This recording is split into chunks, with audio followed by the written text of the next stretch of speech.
प्रयोग ओळखायचे आपल्याला. काय ओळखायचे? काय दिलं आपल्याला पहिल्या वाक्यात? पुढील पैकी कोणत्या वाक्यात सकर्मक क्रियापद आहे? आता सकर्मक क्रियापदाची व्याख्या माहिती आहे का नाही आपल्याला? पहिलं वाक्य काय दिलं आपल्याला? त्यांनी आदित्य भरपूर चालतो. दुसरं वाक्य काय? पार्थला चहा आवडतो. शिवास मोठ्याने ओरडला.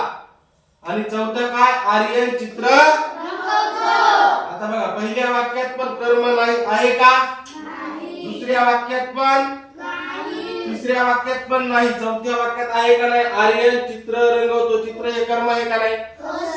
म्हणून हे सकर्मक क्रियापद आहे. त्याच्यानंतर काय दिलं आपल्याला? दुसरं वाक्य पुढील पैकी अध्याहात म्हणजे गुप्त क्रियापद नसणारे वाक्य ओळखायचे आपल्याला. पहिलं काय दिलं आपल्याला यांनी? आरोग्य हीच धनसंपदा. म्हणजे क्रियापद दिसायले का तुम्हाला याच्यात? पण वाक्य पूर्ण व्हायले का नाही? आरोग्य हीच धनसंपदा कळायला आपल्याला. म्हणजे गुप्त क्रियापद आहे याच्यामध्ये. एकी हेच बळ पूर्ण वाक्य व्हायले.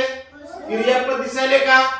पण गुप्त क्रियापद आहे. एकी हेच बळ आहे. आहे लिहायची गरज आहे का त्याला? नाही.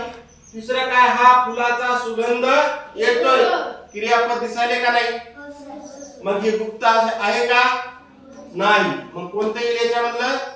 हा फुलाचा सुगंध येतोय. आणि चौथं पण तसंच, स्वच्छता हीच आरोग्याची किल्ली. दिसायले का क्रियापद? पण क्रियापद आहे, हे का नाही? आलं का ध्यानामध्ये? घ्या.